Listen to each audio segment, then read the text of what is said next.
RG civil service daily current affairs പ്രോഗ്രാമിലേക്ക് അവർക്കും സ്വാഗതം. ഇന്ന് 2020 നവംബർ 10 വരെയുള്ള ആനുകാലിക സംഭവങ്ങളെ ആസ്പദമാക്കിയുള്ള വീഡിയോ ആണ് നിങ്ങൾക്കായി ഷെയർ ചെയ്യുന്നത്.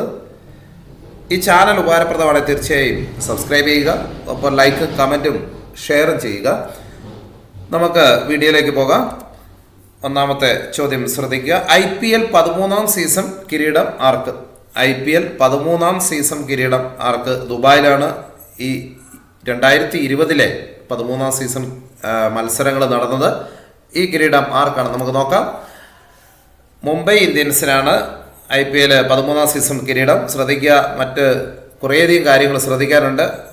IPL-ലെ 5ാമത്തെ കിരീടമാണ് മുംബൈ ഇന്ത്യൻസിന് ലഭിച്ചത്. 5ാമത്തെ കിരീടം 2013, 2015, 2017, 2019, 2020 ഈ വർഷങ്ങളിലാണ് മുംബൈ ഇന്ത്യൻസിന് കിരീടങ്ങൾ ലഭിച്ചത്. ദുബായിലായിരുന്നു വേദി എന്നുള്ള കാര്യങ്ങൾ മറക്കരുത്. മാൻ ഓഫ് ദി മാച്ച് പുരസ്കാരം, ഫൈനലിലെ man of the match Trent ബോൾട്ടാണ്. ശ്രദ്ധിക്കുക, ട്രെന്റ് ബോൾട്ടാണ്, ന്യൂസിലൻഡ് താരമാണ്. ട്രെന്റ് ബോൾട്ടാണ് man of the match. Emerging player എന്ന് പറയുന്ന ഒരു മലയാളിയാണ്, ദേവദത്ത് പടിക്കൽ. എമർജിംഗ് പ്ലെയർ 2020 എമർജിംഗ് പ്ലെയർ എന്ന് പറയുന്നത് ദേവദത്ത് പടിക്കലാണ്, മലയാളിയാണ്. ശ്രദ്ധിക്കാം. ഏറ്റവും മൂല്യമുള്ള താരം ജോഫ്ര ആർച്ചറാണ്. ഏറ്റവും മൂല്യമുള്ള താരം ഇംഗ്ലണ്ടിന്റെ ക്രിക്കറ്റ് താരം ജോഫ്ര ആർച്ചറാണ്. അതേപോലെ ഓറഞ്ച് ക്യാപ്പ് KL രാഹുലാണ്. ഓറഞ്ച് ക്യാപ്പിന് അർഹൻ KL രാഹുലാണ്. പഞ്ചാബ് കിങ്സ് 11 താരമാണ് KL Rahul. Jofra Archer Rajasthan റോയൽസിന്റെ താരമാണ്. ഓറഞ്ച് ക്യാപ്പ് KL രാഹുൽ 670 റൺസാണ്. ഏറ്റവും അധികം റൺസ് നേടുന്നവർക്കാണ് ഓറഞ്ച് ക്യാപ്പ് നൽകുന്നത്, 670 റൺസാണ്. അതുപോലെ purple cap Kagiso റബാദയാണ്. Kagiso Rabade ഏറ്റവും കൂടുതൽ വിക്കറ്റ് നേടുന്ന അവർക്കുള്ളതാണ് പർപ്പിൾ ക്യാപ്പ്. 30 വിക്കറ്റ് നേടിയ കഗീസോ റബാദയ്ക്കാണ് ഇതിലെ IPL-ലെ പർപ്പിൾ ക്യാപ്പ് ലഭിച്ചിരിക്കുന്നത്. അതേപോലെ 2020 ചലഞ്ച് 2020 വനിതാ കിരീടം ട്രെയിൽ ബ്ലേസേഴ്സിനാണ്. 2020 വനിതാ കിരീടം ലഭിച്ചിരിക്കുന്നത്. ആ കാര്യം കൂടി ശ്രദ്ധിക്കാം. അപ്പോൾ ഈ കാര്യങ്ങളെല്ലാം ഒന്ന് ശ്രദ്ധിക്കണം. മുംബൈ ഇന്ത്യൻസിനാണ് 13ാം സീസൺ കിരീടം. 5ാം കിരീടമാണ്. മാൻ ഓഫ് ദി മാച്ച് പുരസ്കാരങ്ങൾ എമർജിംഗ് പ്ലെയർ ഒരു മലയാളിക്കാണ്, ദേവദത്ത് പടിക്കൽ. ആ കാര്യം കൂടി ശ്രദ്ധിക്കുക. ഓക്കെ, അടുത്ത ചോദ്യത്തിലേക്ക് പോകാം. Vogue magazine 2020 woman of the year പട്ടികയിൽ ഇടം നേടിയ മലയാളിയാണ്. വോക്ക് മാഗസിനിൽ 2020 വുമൺ ഓഫ് ദി ഇയർ പട്ടികയിൽ ഇടം നേടിയ മലയാളി നമുക്ക് ആരാ നോക്കാം. KK ശൈലജ ടീച്ചറാണ്. ആരോഗ്യവകുപ്പ് മന്ത്രിയായ KK ശൈലജ ടീച്ചറാണ് വോക്ക് മാഗസിനിൽ 2020 വുമൺ ഓഫ് ദി ഇയർ പട്ടികയിൽ ഇടം നേടിയ മലയാളി. അടുത്ത ചോദ്യത്തിലേക്ക് പോകാം. യുവർ ബെസ്റ്റ് ഡേയ്സ് ടുഡേ എന്ന പുസ്തകം എഴുതിയ ഒരു പുസ്തകമാണ് നിങ്ങളെ പരിചയപ്പെടുത്തുന്നത്. ഈ അടുത്തായിട്ട് പ്രസിദ്ധീകരിച്ച പുസ്തകമാണ് യുവർ ബെസ്റ്റ് ഡേയ്സ് ടുഡേ. ഈ പുസ്തകത്തിന്റെ രചയിതാവ് ആരാന്ന് നമുക്ക് നോക്കാം. അനുപം ഖേർ ആണ്. Anupam Kher. Your best days today, Anupam Kher. അടുത്ത ചോദ്യം. 2019 നോബൽ സമ്മാന ജേതാവായ എത്യോപ്യയുടെ പ്രധാനമന്ത്രി. ഈ അടുത്തായിട്ടാണ് അദ്ദേഹം എത്യോപ്യയുടെ പ്രധാനമന്ത്രിയായത്. അദ്ദേഹം 2019 നോബൽ സമ്മാന ജേതാവായിരുന്നു. അതുകൊണ്ട് തന്നെ വളരെ പ്രാധാന്യമുണ്ട്, ശ്രദ്ധിക്കുക. അദ്ദേഹത്തിൻ്റെ പേര് അബി അഹമ്മദ് എന്നാണ്. അബി അഹമ്മദ്. അതുപോലെ തന്നെ ടൈഗ്രോ പ്രതിസന്ധി നിലനിൽക്കുന്ന രാജ്യവുമാണ് എത്യോപ്യ. ഈ 2 കാര്യങ്ങൾ ശ്രദ്ധിക്കണം. അബി അഹമ്മദാണ് അവിടുത്തെ പ്രധാനമന്ത്രി. ഇദ്ദേഹം നോബൽ സമ്മാന ജേതാവായിരുന്നു 2019. അതായത് ടൈഗ്രോ പ്രതിസന്ധി നിലനിൽക്കുന്ന രാജ്യവും എത്യോപ്യയാണ്. അടുത്ത ചോദ്യം. മെച്ചപ്പെട്ട ഉപജീവനത്തിനായി കേരള സർക്കാർ ആരംഭിച്ച പദ്ധതിയുടെ പേരെന്ത്? മെച്ചപ്പെട്ട ഉപജീവനത്തിനായി കേരള സർക്കാർ ആരംഭിച്ച പദ്ധതിയുടെ പേരെന്ത്? പരിവർത്തനം എന്നാണ് പേര്, ശ്രദ്ധിക്കുക. മെച്ചപ്പെട്ട ഉപജീവനത്തിനായി കേരള സർക്കാർ ആരംഭിച്ച പദ്ധതിയാണ് പരിവർത്തനം. അടുത്ത ചോദ്യത്തിലേക്ക് പോകാം. റിസർവ് ബാങ്ക് തത്വത്തിൽ അനുമതി നൽകിയ സഹകരണ മേഖലയിലെ ആദ്യ ചെറുബാങ്ക് ഏത്? റിസർവ് ബാങ്ക് തത്വത്തിൽ അനുമതി നൽകിയ സഹകരണ മേഖലയിലെ ആദ്യ ചെറുബാങ്ക് ഏത്? ശിവാലിക് മർക്കൻഡൈൽ സഹകരണ ബാങ്കാണ്. ശിവാലിക് മർക്കൻഡൈൽ സഹകരണ ബാങ്കാണ്. ഉത്തർപ്രദേശിലാണ് ഇത് സ്ഥിതി ചെയ്യുന്നത്. ശിവാലിക് മർക്കൻഡൈൽ സഹകരണ ബാങ്ക്. അടുത്ത ചോദ്യത്തിലേക്ക് പോകാം. ഇന്ത്യയിൽ നിയമസഭകളുള്ള എത്ര കേന്ദ്രഭരണ പ്രദേശങ്ങളുണ്ട്? ഇന്ത്യയിൽ നിയമസഭകളുള്ള എത്ര കേന്ദ്രഭരണ പ്രദേശങ്ങളുണ്ട്? നമുക്കറിയാം, ഇപ്പോൾ 2 കേന്ദ്രഭരണ പ്രദേശം കൂടി വന്നിട്ടുണ്ട്. അത് ശ്രദ്ധിക്കുക. അപ്പോൾ ഇന്ത്യയിൽ നിയമസഭകളുള്ള എത്ര കേന്ദ്രഭരണ പ്രദേശം ഉണ്ട് എന്നുള്ള ചോദ്യത്തിന് പ്രസക്തിയുണ്ട്. പ്രധാന പുതുച്ചേരിയും ഡൽഹിയും ജമ്മു കാശ്മീരും 3 കേന്ദ്രഭരണ പ്രദേശങ്ങളാണ് നിയമസഭകളുള്ളത്. പുതുച്ചേരി, ഡൽഹി, ജമ്മു കാശ്മീർ. ഇപ്പോൾ കേന്ദ്രഭരണ പ്രദേശങ്ങളുടെ എണ്ണം 8ആയി. അപ്പോൾ അതുപോലെ സംസ്ഥാനങ്ങളുടെ എണ്ണം ഒന്ന് കുറഞ്ഞ് 28 ആ കാര്യങ്ങൾ ശ്രദ്ധിക്കുക. നിയമസഭകളുള്ള കേന്ദ്രഭരണ പ്രദേശങ്ങൾ പുതുച്ചേരി, ഡൽഹി, ജമ്മു കാശ്മീർ. അടുത്ത ചോദ്യത്തിലേക്ക് പോകാം. നോബൽ സമ്മാന ജേതാവ് കൂടിയ ഓങ് സാൻ സൂചിയുടെ രാഷ്ട്രീയ പാർട്ടി. നോബൽ സമ്മാന ജേതാവ് കൂടിയ ഓങ് സാൻ സൂചിയുടെ രാഷ്ട്രീയ പാർട്ടി. ഈ അടുത്തായിട്ട് പല പരീക്ഷകളിലും ഈ ചോദ്യം സ്ഥാനം പിടിച്ചിരുന്നു. അതുകൊണ്ടാണ് ഈ ചോദ്യം ഉൾപ്പെടുത്തിയത്. പഴയൊരു ക്വസ്റ്റ്യൻ ആണെങ്കിൽ പോലും.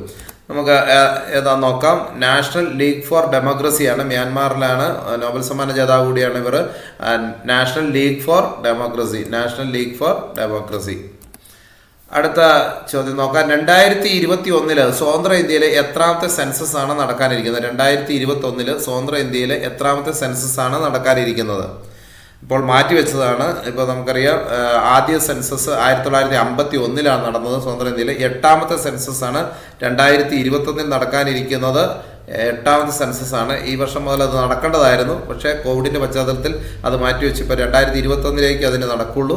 8ാമത്തെ സെൻസസ് ആണ് നടക്കാനിരിക്കുന്നത്. ആദ്യ സെൻസസ് അതിൻ്റെ പ്രാരംഭ നടപടികൾ ഇപ്പോൾ നടക്കേണ്ടതായിരുന്നു. ആദ്യ സെൻസസ് നടന്നത് 1951 സ്വതന്ത്ര ഇന്ത്യയിൽ. ഇന്ത്യയിലെ ആദ്യത്തെ സെൻസസ് നടന്നത് 1872 സ്വതന്ത്ര ഇന്ത്യയിൽ 1951. എന്നാൽ ഇന്ത്യയിലെ ആദ്യത്തെ സെൻസസ് നടന്നത് 1872. എന്നാൽ ശാസ്ത്രീയ രീതിയിൽ ആദ്യ സെൻസസ് നടന്നത് 1881. 3 രീതിയിൽ ചോദ്യങ്ങൾ വരാം. ഇപ്പോൾ ഇനി നടക്കാൻ പോകുന്ന എത്രാമത്തെ സെൻസസ്? 8ാമത്തെ സ്വതന്ത്ര ഇന്ത്യയിൽ 8ാമത്തെ സെൻസസ്. 1951 സ്വതന്ത്ര ഇന്ത്യയിൽ ആദ്യ സെൻസസ്. അതായത് ഇന്ത്യയിലെ ആദ്യ സെൻസസ് നടന്നത് 1872. എന്നാൽ ശാസ്ത്രീയ രീതിയിൽ ആദ്യ സെൻസസ് നടന്നത് 1881. ഒരു ക്വസ്റ്റ്യൻ പല രീതിയിൽ ചോദിക്കാം. അതുകൊണ്ടാണ് ഇങ്ങനെ പരിചയപ്പെടുത്തിയത്. അടുത്ത ചോദ്യം നോക്കാം. ഇന്തോനേഷ്യയുടെ പുതിയ തലസ്ഥാനം ഏത്? ഇന്തോനേഷ്യയുടെ പുതിയ തലസ്ഥാനം ഏതാണെന്ന് നമുക്ക് നോക്കാം. മുൻ തലസ്ഥാനം ജക്കാർത്തയായിരുന്നു. ഇപ്പോഴത്തെ തലസ്ഥാനം ഈസ്റ്റ് കാലിമന്ദൻ, കിഴക്കൻ കാലിമന്ദൻ എന്നാണ് ഇതിൻ്റെ പേര്. ഈസ്റ്റ് കാലിമന്ദൻ. ഇവിടെ ജക്കാർത്തയിലെ നമുക്കറിയാം അവിടെ വെള്ളപ്പൊക്കവും മറ്റ് സുനാമിയുടെ പ്രശ്നങ്ങളും കാര്യങ്ങളും ഒക്കെ ഉള്ളതുകൊണ്ട് ഇവിടുന്ന് തലസ്ഥാനം കിഴക്കൻ കാലിമന്ദനിലേക്ക് മാറ്റുകയാണ് ചെയ്തത്. മുൻ തലസ്ഥാനം ജക്കാർത്തയാണ്. അടുത്ത ചോദ്യത്തിലേക്ക് പോകാം. 2019 ഭൗമസൂചിക പദവി ലഭിച്ച കണ്ടങ്കി സാരി ഉൽപ്പാദിപ്പിക്കുന്ന സംസ്ഥാനം ഏത്? ഭൗമസൂചിക പദവി ലഭിച്ച സാരിയാണ് കണ്ടങ്കി സാരി. ഈ സാരി ഉൽപ്പാദിപ്പിക്കുന്ന സംസ്ഥാനം ഏതെന്നാണ് ചോദ്യം. ഏതാണ്? തമിഴ്നാടാണ്. കണ്ടങ്കി സാരി ഉൽപ്പാദിപ്പിക്കുന്ന സംസ്ഥാനം തമിഴ്നാട്. അടുത്ത ചോദ്യത്തിലേക്ക് പോകാം. ഇന്ത്യയിൽ ആദ്യമായി കൊറോണ വൈറസ് ബാധ റിപ്പോർട്ട് ചെയ്തത് എവിടെ? ഇന്ത്യയിൽ ആദ്യമായി കൊറോണ വൈറസ് ബാധ റിപ്പോർട്ട് ചെയ്തത് എവിടെ? നമുക്കറിയാം നമ്മുടെ കൊച്ചു കേരളത്തിൽ തൃശ്ശൂരാണ് ഇന്ത്യയിൽ ആദ്യമായി കൊറോണ വൈറസ് ബാധ റിപ്പോർട്ട് ചെയ്തത്. കൊറോണ വൈറസ് ബാധയുടെ പ്രഭവ കേന്ദ്രം നമുക്കറിയാം ചൈനയിലെ വുഹാനാണ്. അപ്പോൾ ഇന്ത്യയിൽ ആദ്യമായിട്ട് തൃശ്ശൂരാണ്, പ്രഭവ കേന്ദ്രം ചൈനയിലെ വുഹാൻ. അടുത്ത ചോദ്യം ശ്രദ്ധിക്കുക. സ്റ്റോറേജ് ബാറ്ററികളിൽ ഉപയോഗിക്കുന്ന ലിഥിയത്തിൻ്റെ നിക്ഷേപം ഇന്ത്യയിൽ ആദ്യമായി കണ്ടെത്തിയത് എവിടെ? സ്റ്റോറേജ് ബാറ്ററികളിൽ ഉപയോഗിക്കുന്ന ലിഥിയത്തിൻ്റെ നിക്ഷേപം ഇന്ത്യയിൽ ആദ്യമായി കണ്ടെത്തിയത് എവിടെ? കർണാടകയിലെ മാണ്ഡ്യയിലാണ് ലിഥിയത്തിൻ്റെ നിക്ഷേപം കണ്ടെത്തിയത്. കർണാടകയിലെ മാണ്ഡ്യയിൽ സ്റ്റോറേജ് ബാറ്ററികൾ ഉപയോഗിക്കുന്ന ലിഥിയത്തിൻ്റെ നിക്ഷേപം കണ്ടെത്തിയത് കർണാടകയിലെ മാണ്ഡ്യം. അടുത്ത ചോദ്യത്തിലേക്ക് പോകാം. ലോകത്തിലെ ഏറ്റവും വലിയ ക്രിക്കറ്റ് സ്റ്റേഡിയം ഏത്? ലോകത്തിലെ ഏറ്റവും വലിയ ക്രിക്കറ്റ് സ്റ്റേഡിയം ഏത്? Sardar Vallabhbhai cricket stadium. അതായത് ഇത് മൊട്ടാര ക്രിക്കറ്റ് സ്റ്റേഡിയം ഗുജറാത്ത് അഹമ്മദാബാദിലാണ് മൊട്ടാര ക്രിക്കറ്റ് സ്റ്റേഡിയം. ഇത് ശ്രദ്ധിക്കുക. ലോകത്തിലെ തന്നെ ഏറ്റവും വലിയ ക്രിക്കറ്റ് സ്റ്റേഡിയമാണ് ഇപ്പോൾ സർദാർ വല്ലഭായ് ക്രിക്കറ്റ് സ്റ്റേഡിയം. ഇത് മറ്റൊരു പേര് മൊട്ടാര ക്രിക്കറ്റ് സ്റ്റേഡിയം, അഹമ്മദാബാദ്, ഗുജറാത്ത്. അടുത്ത ചോദ്യത്തിലേക്ക് പോകാം. അയ്യങ്കാളി നഗര തൊഴിലുറപ്പ് പദ്ധതിയുടെ പുതിയ നിരക്ക്. അയ്യങ്കാളി നഗര തൊഴിലുറപ്പ് പദ്ധതിയുടെ പുതിയ നിരക്ക് എത്രയാണ്? 291 രൂപയാണ്. എത്രയാണ്? 291 രൂപയാണ് അയ്യങ്കാളി നഗര തൊഴിലുറപ്പ് പദ്ധതിയുടെ പുതിയ നിരക്ക്, 291 രൂപ. അടുത്തത് കുരുമല ടൂറിസം പദ്ധതി നിലവിൽ വന്ന ജില്ല. കുരുമല ടൂറിസം പദ്ധതി നിലവിൽ വന്ന ജില്ല ഏതാണ്? കുരുമല ടൂറിസം പദ്ധതി നിലവിൽ വന്ന ജില്ല എറണാകുളം ജില്ലയിലാണ് കുരുമല ടൂറിസം പദ്ധതി നിലവിൽ വന്നത്.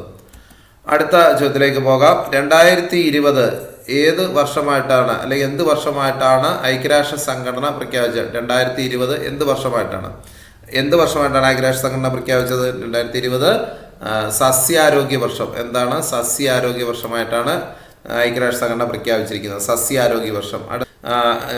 ഈ ചാനൽ നിങ്ങൾക്ക് ഉപകാരപ്രദമാണെങ്കിൽ തീർച്ചയായും ഈ ചാനൽ സബ്സ്ക്രൈബ് ചെയ്യുക. അതുപോലെ തന്നെ തുടർന്നുള്ള ഡെയിലി കറണ്ട് അഫയേഴ്സ് നിങ്ങൾക്ക് ലഭിക്കുന്നതിന് വേണ്ടി താഴെയുള്ള ബെൽ ഐക്കൺ എനേബിൾ ചെയ്യുക.